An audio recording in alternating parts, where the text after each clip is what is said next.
بسم اللہ الرحمن الرحیم۔ شروع کرتی ہوں اللہ کے نام سے جو بڑا مہربان اور نہایت رحم کرنے والا ہے۔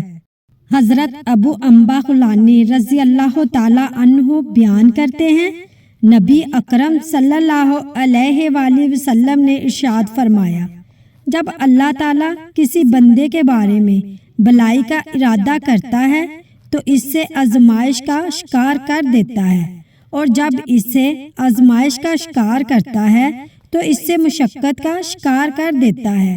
لوگوں نے عرض کی، یا رسول اللہ، اس سے مشقت کا شکار کرنے سے مراد کیا ہے؟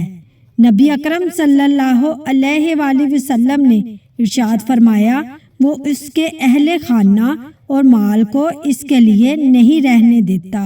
مجمع الزاویات، حدیث نمبر 3737۔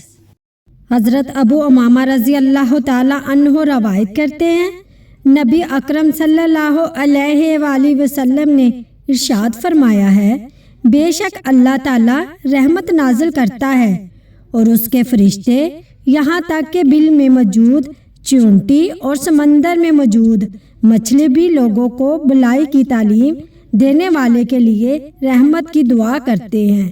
مجمع الزاویات، حدیث نمبر 513۔